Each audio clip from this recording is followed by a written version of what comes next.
di sini ya. Lupa. Baik, kita mulai.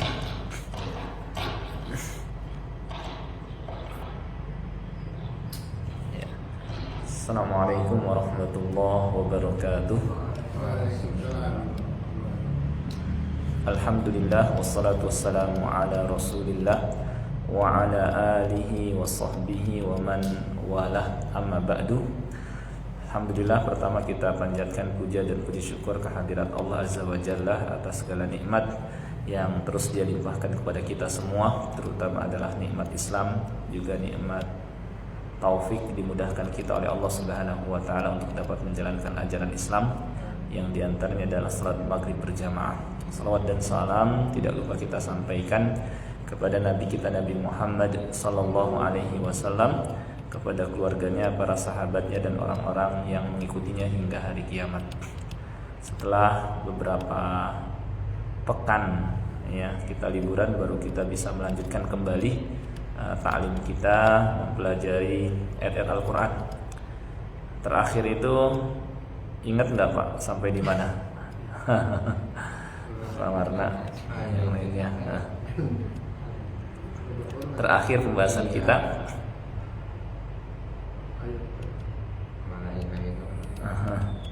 baik, mungkin ini ayat yang itu ya, sepertinya itu udah sampai 33, mungkin ayat 34 kayaknya sih, insya Allah yang ini ya. Baik, saya bacakan, bisa yang lain pada ngikuti. Sebelum dimulai, ayat 34 sampai 39 ini menerangkan tentang kisah sujudnya para malaikat kepada Adam alaihissalam ya, karena kelebihan Nabi Adam alaihissalam. Dalam hal apa Nabi Adam alaihissalam lebih di atas malaikat?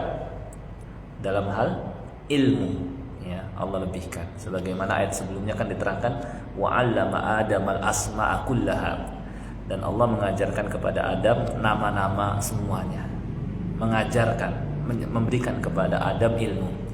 Maka kelebihan Adam alaihissalam di atas malaikat adalah dalam hal ilmu. Tapi dari segi kekuatan, Adam dengan malaikat lebih kuat mana? Malaikat ya, malaikat perkasa, kuat ya. Mereka malaikat menghadap Allah Subhanahu wa taala saja dengan kecepatan yang tinggi ya, dalam sehari yang kalau ditempuh oleh manusia bisa memakan di bawah 50.000 tahun. Di dalam surah Al-Ma'arij, ta'rujul malaikat wa ruhu ilaihi fi yaum. Para malaikat dan malaikat Jibril menghadap Allah Azza wa Jalla memakan waktu sehari ya, fi yaumin kana miqdaruhu khamsina alfasana, yang dalam hitungan kita itu memakan waktu 50.000 tahun.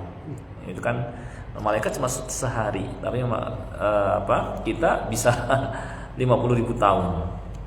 Karena kan tinggi, langit pertama, langit kedua, langit ketiga, langit keempat, langit kelima, langit keenam, langit ketujuh, sampai menghadap Allah ya. Baik, dan kemudian sikap iblis terhadapnya ya, ketika Allah Azza wa Jalla memerintahkan sujud. Kemudian juga di ayat ini juga akan diterangkan ujian kepada Nabi Adam alaihissalam. Jangan mendekati pohon buah yang ada buahnya itu. Tidak disebutkan nama pohonnya apa. Orang nyebut buah khuldi, sebenarnya nggak ada nas dalil yang menyebutkan demikian. Dan penjelasan bahwa petunjuk Allah Azza wa Jalla adalah jalan untuk memperoleh kebahagiaan di dunia dan akhirat. Maksudnya ngikuti petunjuk Allah.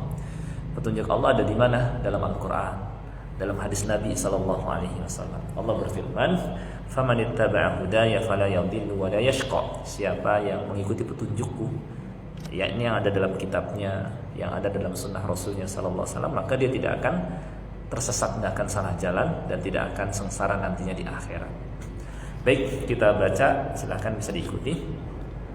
A'udzu billahi minasyaitonir rajim. Silakan.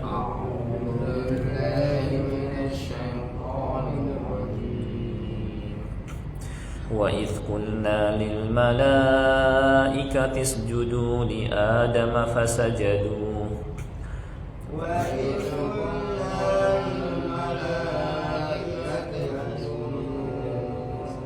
Dua harokat saja. usjudu, bukan asjudu, usjudu. Ini tanda namanya hamzah wasal. Jadi kalau kita mulai dari sini, kita lihat harokat ketiganya.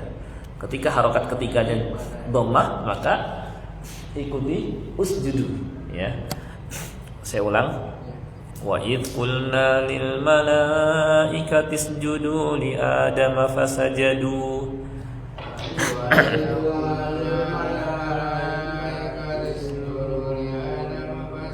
Li adama, dua harokat, li adama fasajadu, ya. Ya, segitu dulu. Pertama dua harokat kalau fasajadu aja. Cuma kalau mundur lagi maka jadi 5 harokat. Fasajadu illa iblisa aba wastakbara wa kana minal kafirin. Silakan. Fasajadu illa iblisa aba wastakbara wa kana minal kafirin. Ya. Kemudian وَقُلْنَا يَا آدَمُ اسْكُنْ أَنْتَ وَزَوْجُكَ الْجَنَّةَ وَكُلَا. Silakan.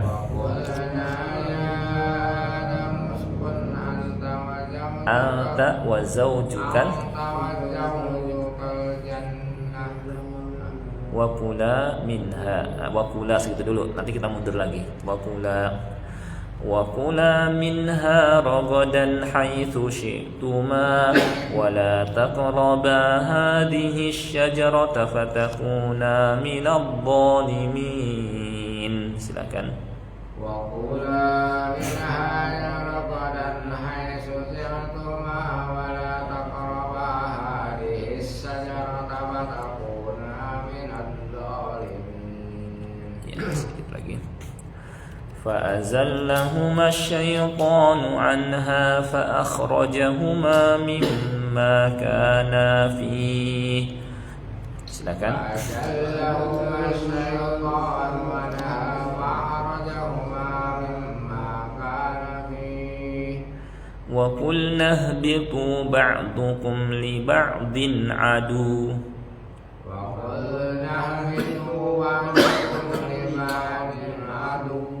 وَلَكُمْ فِي الْأَرْضِ مُسْتَقَرٌّ وَمَتَاعٌ إِلَى حِينٍ.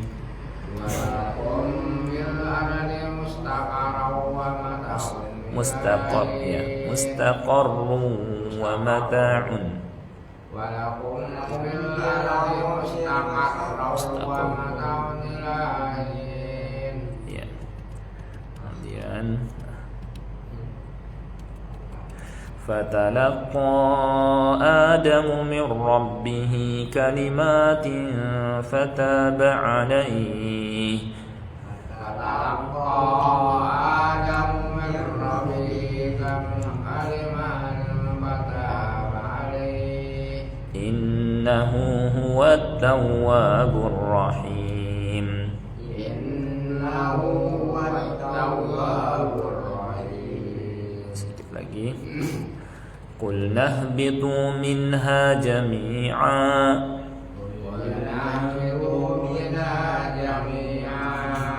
فَإِمَّا يَأْتِيَنَّكُمْ مِنِّي هُدًى فَمَنْ تَبِعَ هُدَايَ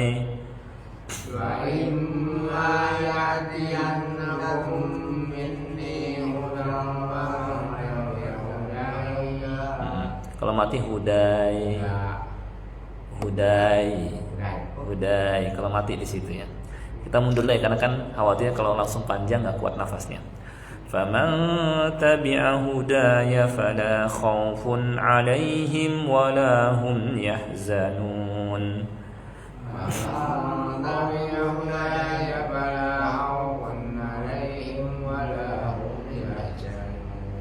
Satu lagi. وَالَّذِينَ كَفَرُوا وَكَذَّبُوا بِآيَاتِنَا أُولَئِكَ أَصْحَابُ النَّارِ. وَالَّذِينَ كَفَرُوا وَكَذَّبُوا بِآيَاتِنَا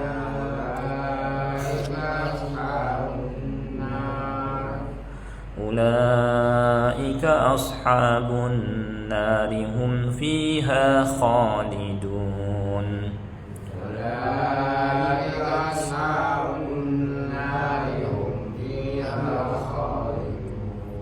Ya, sekarang kita kaji ayat per ayat.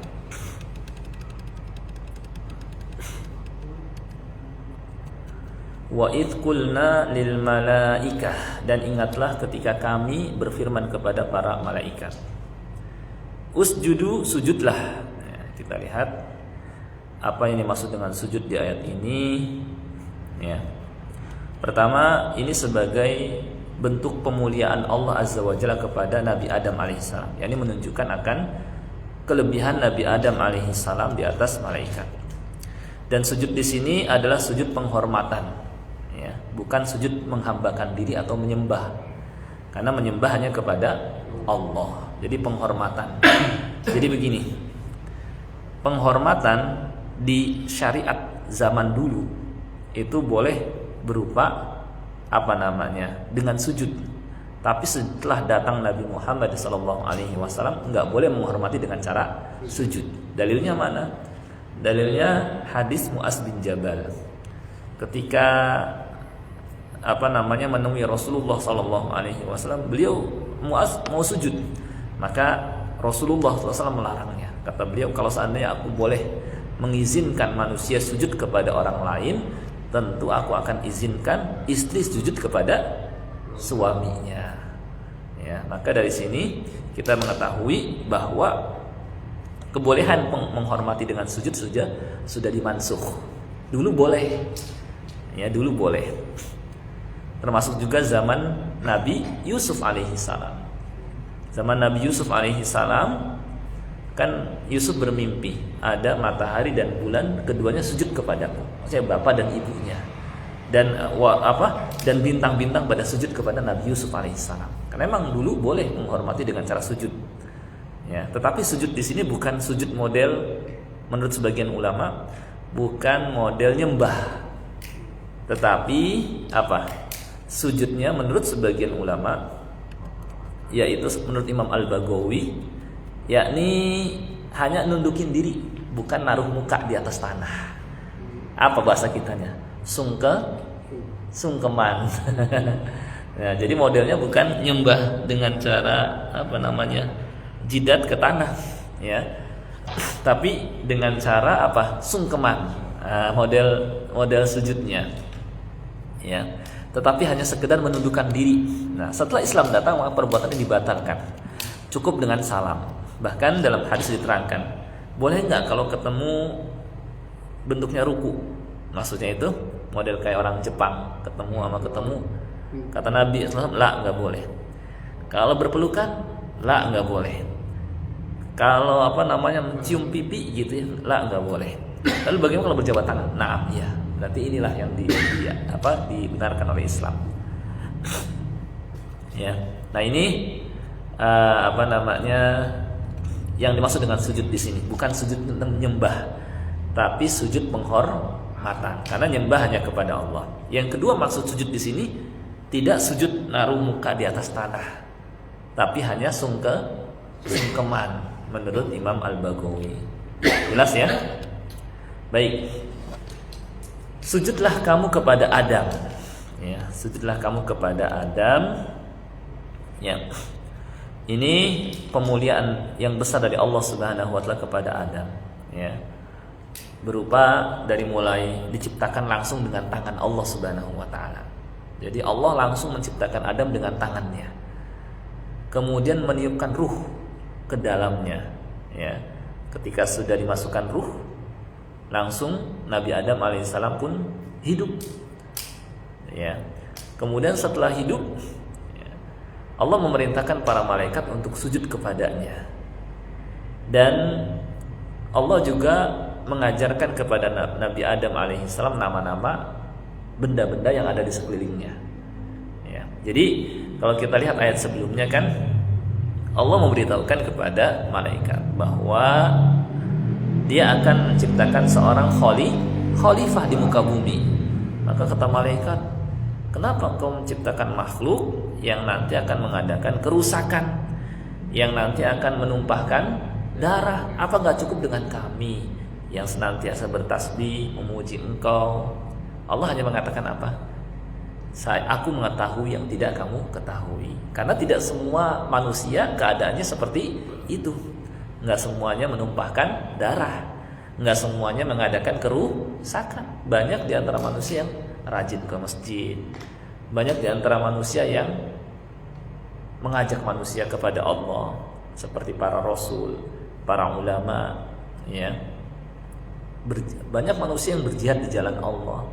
Jadi nggak semuanya seperti itu. Maka Allah hanya mengatakan aku mengetahui yang tidak kamu ketahui. Di samping itu juga malaikat, ya, mereka nggak bisa berjalan stabil di atas permukaan bumi seperti kita. Maka yang lebih layak mengelola bumi adalah manusia, ya. Dan manusia, kalau kita pikir ya, meskipun fisik mereka lemah, kalah sama malaikat, tapi dengan ilmu yang Allah berikan, kecerdasan yang Allah berikan, kita lihat mampu memikul, membuat barang-barang luar biasa. Kita lihat bangunan-bangunan tinggi, gedung, hotel sampai berapa tingkat, ya, belasan, puluhan. Kita lihat jalan layang di atas dengan fisik kita yang lemah, tapi manusia dengan kecerdasan yang Allah berikan bisa. Jalan tol, jalan layang lah, itu kan kalau pakai tenaga nggak sanggup, ya. Kemudian dibuatlah gitu alat-alat yang membantu untuk itu, ya. Meskipun lemah tapi dengan ilmu bisa, gitu ya. Maka yang lebih layak untuk mengelola bumi adalah manusia, gitu. Maka Allah hanya mengatakan aku mengetahui yang tidak kamu ketahui, gitu ya. Nah, barulah malaikat supaya mereka semakin puas. Apa sih kelebihan Adam, kok kenapa kami diperintahkan sujud kepadanya? Coba, ya, kamu mau tahu seakan-akan gitu. Coba malaikat sebutkan nama-nama yang ada di hadapan kamu. Mereka mengatakan subhanak, maha suci engkau. La ilma lana illa ma'alam tanah. Kami nggak tahu apa-apa selain yang engkau telah ajarkan. Kami nggak tahu ini apa, ini apa, ini apa, ini apa. Nah, sekarang Adam coba sebutkan. Gitu. Maka kata Allah, ya Adamu ambi'hum bi asma'ihim. Wahai Adam, coba sebutkan barang-barang yang ada sekitarmu. Oh, ini benda ini namanya ini benda ini namanya ini, sebutkan. Dia bisa hafal. Falamma anba'ahum bi asma'ihim, setelah Nabi Adam alaihissalam menyebutkan benda-benda itu dengan namanya, Allah berfirman kepada malaikat, alam aqul lakum inni a'lamu ghaibas samawati wal ard wa a'lamu ma tubduna wa ma kuntum taktumun. Kan tadi sudah saya bilang, saya katakan, aku mengetahui hal yang gaib di langit dan di bumi, dan mengetahui apa yang kalian tampakkan dan apa yang kalian sembunyikan. Jadi Adam lebih cerdas, Adam lebih berilmu daripada kalian. Nah, karena ilmu yang Allah berikan inilah kemudian Allah berfirman, wahai malaikat, sujudlah kalian kepada Adam, menghormati karena kelebihan Nabi Adam alaihissalam. Ayat ini juga menunjukkan akan keutamaan ilmu, ya. Fasajadu, maka mereka pun semua sujud, ya. Illa iblis, kecuali iblis, ya. Dari sini terdapat ujian bagi malaikat dan iblis. Mereka tunduk nggak kepada perintah Allah? Ternyata yang tunduk malah malaikat, yang menolak iblis. Kita lihat di catatan dalam kitab Mukhtasar Tafsir Al-Baghawi, iblis namanya adalah Azazil dalam bahasa Suryani. Sekarang ada banyak yang ngaku bisa bahasa Suryani. Nggak tahu dah itu benar bahasa Suryani atau enggak. Bilangnya makoli. Ya kan, di video itu sampai viral. Nah, itu ngada-ngada kayaknya kalau itu mah. Kita juga nggak tahu bahasa Suryani kayak bagaimana. Nah, dalam bahasa Suryani, iblis namanya Azazil. Dalam bahasa Arab disebut dengan Harith, ya. Saat iblis durhaka, nggak mau sujud, maka namanya dan bentuknya pun berubah. Namanya jadi iblis. Iblis artinya sudah putus asa, ya. dan bentuknya pun dirubah, ya. Karena ia putus asa dari rahmat Allah Subhanahu wa taala. Menurut sebagian ulama, Ibnu Abbas dan mayoritas mufassir, iblis itu termasuk malaikat, ya. Awalnya gitu ya. Namun Al Hasan Al Basri berpendapat bahwa ia termasuk jin dan bukan termasuk malaikat. Di samping hadis menerangkan malaikat diciptakan dari cahaya, jin diciptakan dari api. Beda kan? Nah, ini lebih kuat pendapat ini. Iblis adalah nenek moyang jin, sebagaimana Adam nenek moyang manusia, bukan kera gitu ya.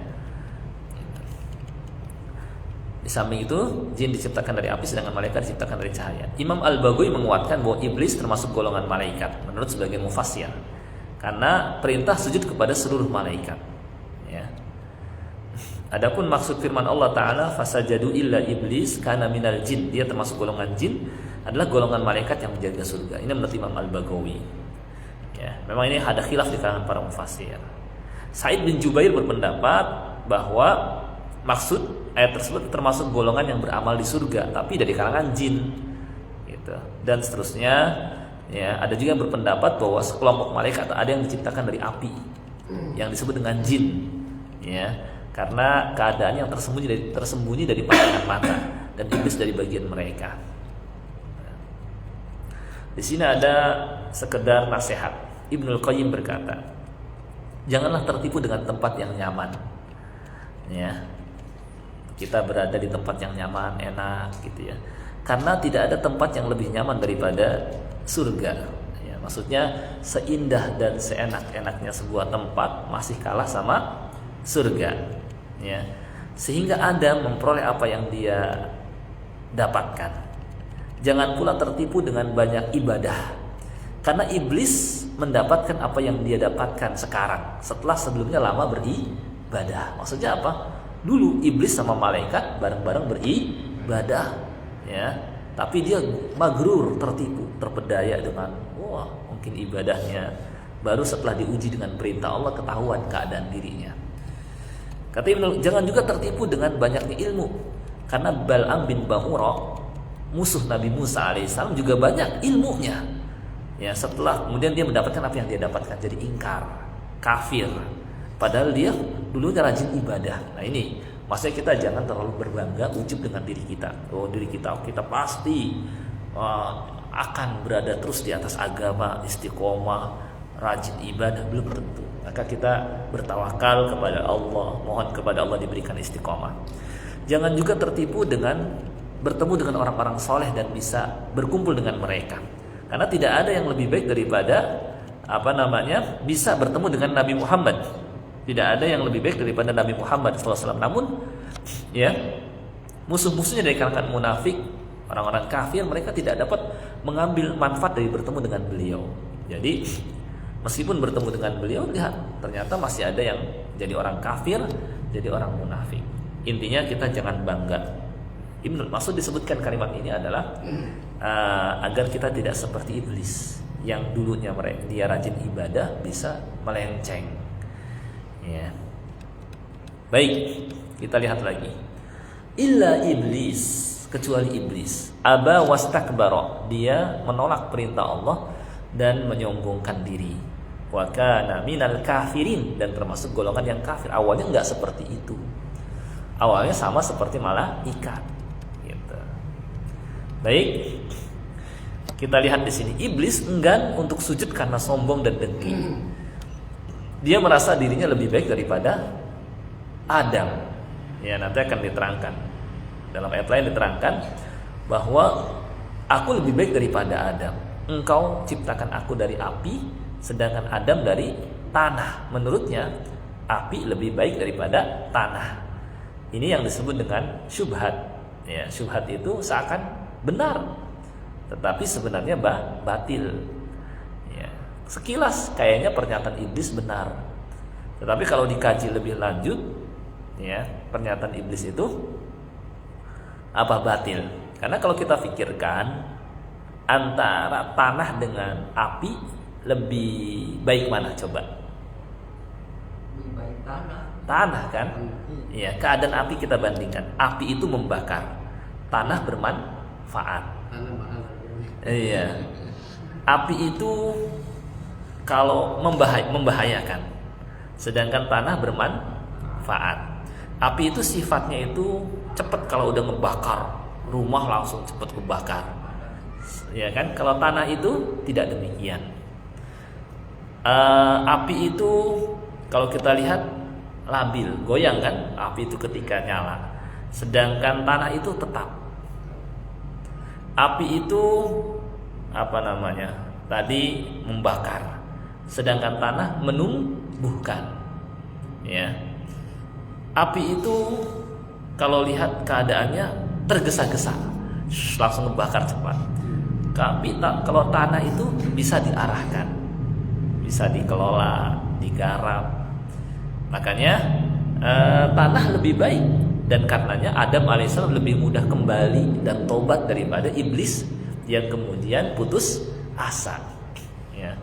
Jadi kalau dari segi manfaat, ya tanah lebih bermanfaat daripada api. Ya. Nah itu kalau kita pikirkan lebih lanjut.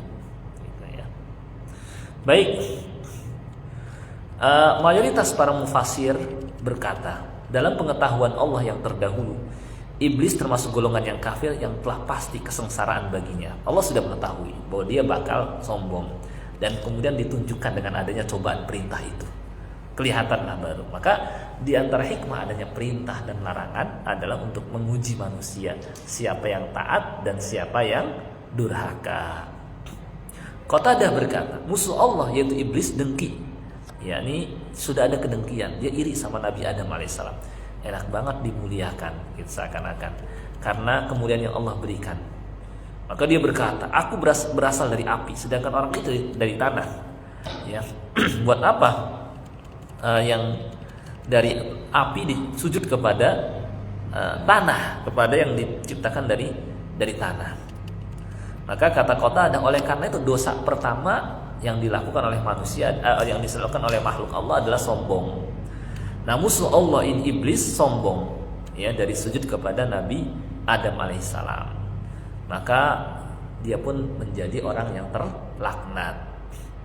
Makanya kenapa dosa besar, termasuk dosa besar adalah sombong? Buktinya kata Nabi sallallahu alaihi wasallam, la yadkhulul jannah man kana fi qalbihi mithqalu dzarratin min kibr. Tidak akan masuk surga orang yang dalam hatinya ada kesombongan meskipun kecil. Karena sombongan ini menghalangi seorang masuk surga. Dan dalam diri iblis terdapat kesombongan, kekafiran dan pembangkangan, sehingga diusir dan dijauhkan dari rahmat dan tempat yang suci. Ada perkataan Ibnul Qayyim, ya, orang yang hasad itu mirip dengan iblis, ya, karena iblis juga hasad. Dan sebenarnya dia termasuk pengikutnya, karena dia menuntut seperti yang diinginkan oleh setan, berupa kerusakan pada diri manusia dan hilangnya nikmat Allah daripadanya. Sebagaimana iblis hasad kepada Adam karena kemuliaan dan keutamaannya, dan dia tidak mau sujud kepadanya karena dengki. Dengan demikian orang yang hasad sebenarnya adalah tentara iblis juga. Ya. Ada nasihat. Seorang berkata, sesungguhnya sebab aku rutin melakukan sholat selama bertahun-tahun adalah karena aku mendengar seorang yang soleh berkata kepada orang yang tidak mau menjalankan sholat. Ya, jadi kita coba renungkan. Sesungguhnya sebab aku rutin melakukan sholat selama bertahun-tahun adalah karena aku mendengar ada seorang yang soleh berkata kepada orang yang tidak mau menjalankan sholat, wahai fulan, musibah yang menimpamu ini lebih besar daripada musibah yang menimpa iblis. Hal itu karena iblis menolak sujud kepada Adam, sedangkan engkau menolak sujud kepada Allah Rabbul Alamin. Paham gak kira-kira? Jadi begini, ya, kalau orang yang gak mau sholat itu lebih besar bahayanya daripada yang dilakukan oleh iblis, ya. Iblis gak mau sujud kepada Adam, ya, manusia antara sesama makhluk yang masih memang itu nggak benar juga, ya, kita harusnya kan tunduk kepada perintah Allah, tapi masih lebih ringan sebenarnya daripada engkau yang meninggalkan sholat nggak mau sujud kepada Allah. Makanya yang ninggalin sholat itu dosanya sangat besar di sisi Allah, gitu ya. Gitu. Baik, dari hadis ini dari ayat di atas kita dapat menarik banyak pelajaran, di antaranya mengingatkan karunia Allah berupa perintah yang di dalam terdapat dorongan untuk mensyukuri nikmat itu. Wa idh qulna lil malaikati isjudu. Dan ingatlah ya. Jadi pemuliaan Allah Azza wa Jalla kepada Nabi Adam. Peringatan terhadap sifat sombong dan hasad yang menyebabkan iblis dilaknat dan berputus asa. Serta yang menyebabkan orang Yahudi enggan masuk Islam juga karena sombong. Ya, dan karena hasad. Kok biasanya juga nabi dari kalangan mereka Bani Israel, ya sekarang dari kalangan bangsa Arab. Permusuhan iblis kepada manusia ya sampai akhir zaman. Jadi iblis dia setelah putus asa dia berjanji akan menyesatkan manusia. Di samping dia juga nggak mau sendirian masuk neraka. Maka dia bersumpah di hadapan Allah Azza wa Jalla, "Ughwiyannahum ajmain." Saya akan sesatkan mereka. Illa ibadaka minhumul mukhlasin, selain hamba-hamba Engkau yang terpilih atau ikhlas, ya, baru nggak berhasil disesatkan. Nah, kalau kita perhatikan banyak nggak yang kemudian menjadi pengikut iblis? Banyak, ya, menjadi pengikut iblis. Orang-orang kafir pengikut siapa? Pengikut iblis, gitu ya. Jumlah mereka banyak, apalagi yang zaman sekarang sudah kafir, menghalangi manusia dari jalan Allah dan menindas hamba-hamba Allah, seperti yang terjadi di Palestina. Ya, saudara kita dibantai, dihabisi dengan berbagai macam cara. Iblis senang banget ternyata. Saya nggak sendirian, banyak sekali yang jadi teman saya di neraka. Gitu. Dia senang banget gitu. Ya. Maksudnya ternyata nggak sendirian gitu. Iblis adalah musuh manusia. Dan juga menerangkan bahwa maksiat itu terkadang berupa kekafiran atau yang mengantarkan kepada kekafiran seperti halnya sombong gitu ya. Baik.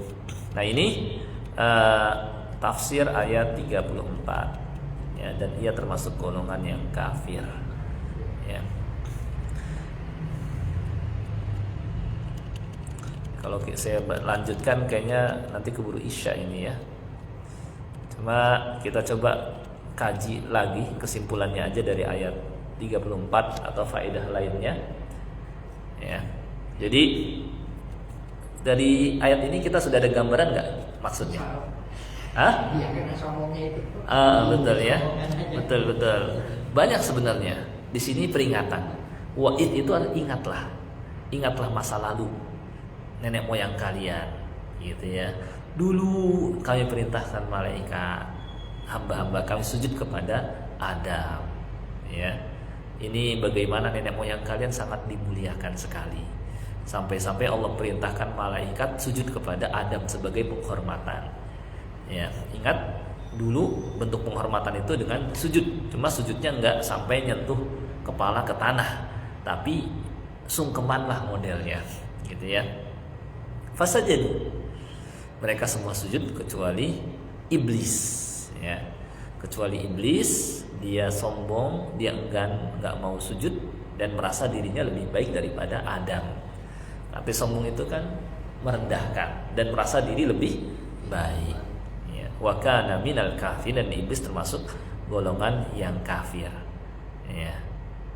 Dan menunjukkan besarnya dosa sombong, karenanya kecil pun bisa menyebabkan seorang jadi nggak masuk surga sampai bersih, benar-benar disingkirkan itu kesombongan baru bisa masuk ke dalam surga. Ya.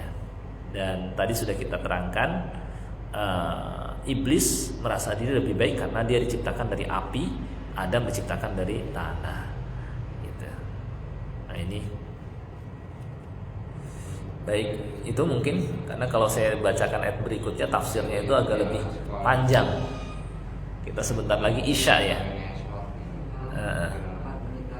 4 menit lagi. Cuma diskusi aja, tanya jawab nggak apa-apa. Ini kan saya tuh nonton TikTok apa YouTube ya. Sekolah itu salam guru itu, gurunya tuh sampai kayak orang ngesot gitu. Gurunya apa muridnya? Muridnya yang ngesot gitu. Ya, kayak gini cium tangan tapi sampai ngesot. Jalannya gini gitu kan, jalan. Betul. Gitu ya. Itu dilarang dalam Islam. Betul. Nggak boleh itu ya? Nggak boleh. Kalau kata Nabi sallallahu alaihi wasallam, menghormati dengan berdiri aja nggak boleh. Man ahabba ayyatamathala lahu niyasa qiyaman falyatabawa maq'adahu minan nar. Apalagi sampai ini boleh nggak? Kenapa? Kenapa? Boleh nggak seperti kayak orang Jepang hormati begitu? Nggak boleh. Nggak boleh juga ya? Nggak boleh. Ada seorang datang kepada Nabi SAW bertanya, bagaimana kalau salah seorang di antara menemui saudaranya, boleh nggak dia nundukkan badannya? Nggak boleh. Atau dia berpelukan? Nggak boleh. Atau dia mencium pipinya? Nggak boleh. Bersalaman? Nah, iya, cukup dengan itu. Maksudnya agar kita tidak menghinakan diri antar sesama manusia. Gitu. Nah, terkait dengan salam sambil cium tangan, sebagian ulama mengecualikan. Boleh kita misalnya kayak murid kepada guru, kemudian anak kepada orang tua, itu boleh. Tapi jangan sampai menghinakan diri, sampai kayak jalan ngesot, merendahkan diri. Nah, ini nggak boleh seperti itu. Cium tangan boleh, tapi kalau sampai menghinakan diri, apalagi kayak sujud, apalagi sungkeman, itu udah nggak boleh. Udah nggak boleh. Kan tadi sudah diterangkan, itu syariat sebelum kita boleh, tapi untuk saat ini sudah nggak dibolehkan. Seperti orang-orang Arab sendiri kan kalau salam kan meluk gitu. Nah, boleh berpelukan itu karena beberapa sebab. Yang pertama, karena sudah lama nggak ketemu. Yang kedua, karena dari safar yang jauh, seperti Rasulullah SAW ketika bertemu dengan Ja'far bin Abi Thalib, ya. Cuma kalau setiap kali ketemu pelukan, setiap kali ketemu dalam keadaan tunduk kepala seperti orang Jepang, setiap kali ketemu cium pipi, ini nggak boleh. Apalagi kalau ini sesama jenis, apalagi kalau lawan jenis ya nggak boleh. Lagi kalau lawan jenis mah jabat tangan aja nggak boleh. Gitu. Nah itu. Nah itu mungkin ya. Jadi ada lagi mungkin sebelum ditutup, kita nggak apa-apa sedikit. Kayaknya masih belum azan tempat lain ya. Ini karena mungkin kecepatan kali. 1 menit lagi. Jadi kalau saya tambahkan ke ayat berikutnya, kayaknya panjang pembahasannya. Satu ayat ini sebenarnya banyak kalau kita kaji kandungannya, gitu ya. Nah, yang kita ingin kita pelan-pelan, tapi kita paham ayat per ayat. Gitu. Itu yang menyembah kepada Nabi Adam itu karena bukan nyembah, tapi penghormatan. Ini diolok-olok sama orang Nasrani gitu, ini masa Nabi gitu sembah gitu. Mereka kan ayat tahu sekarang potong doang, tapi jadi mengolok-olok kita gitu. Jadi begini, ya. Ketika mereka beralasan kami menyembah Nabi Isa alaihi salam karena beliau punya kehebatan, bisa termasuk lahir tanpa ayah. Nabi Adam alaihissalam lebih hebat lagi. Nabi Adam lahir tanpa ayah dan ibu, gitu ya. Jadi kalau karena sebab itu, maka Adam lebih berhak sebenarnya, tapi nggak berhak disembah. Dan lagi Nabi Adam alaihissalam disikapi dengan sujud itu bukan nyembah, tapi bentuk penghormatan zaman dulu itu dengan cara sujud diantaranya. Tapi sujudnya menurut sebagian ulama tidak sampai nyembah, sampai kepala ke tanah, hanya tunduk begitu saja, model sungkeman begitu. Menyiumkan ke orang tua itu. Nah itu sebenarnya sih nggak usah, nggak boleh. Cium tangan aja nggak apa-apa. Cium tangan nggak apa-apa. Karena ya tadi hadis Mu'adz bin Jabal yang tadi saya bacakan. Nah ini dia yang tadi, ini sebagai penutup. Nah ini dia ketika Mu'adz datang dari Syam, maka ia langsung sujud kepada Nabi SAW. Maksudnya apa? Ngerebah gitu. Lalu beliau bersabda, apa ini wahai Mu'adz? Kata Mu'adz, aku datang dari Syam, maka aku temukan mereka sujud kepada uskup, pendeta-pendeta mereka terhormat dan pemimpin mereka. Maka aku ingin melakukan hal ini kepada engkau. Kayaknya engkau lebih berhak saya sikapi dengan sujud. Maka Rasulullah SAW bersabda, jangan kamu lakukan.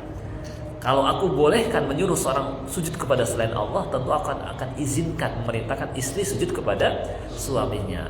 Demi Allah yang jiwa Muhammad SAW di tangannya, seorang istri belum memenuhi hak Tuhannya sampai ia memenuhi hak suaminya. Dan jika suaminya minta dirinya sedangkan dia di atas pelana, maka tidak boleh baginya menolaknya, dan seterusnya. Sebenarnya istri untuk boleh sujud suami itu simbolis aja tuh, gimana tuh? Maksudnya gimana? Kalau ya jadi kan buat kesananya manusia boleh Sujud.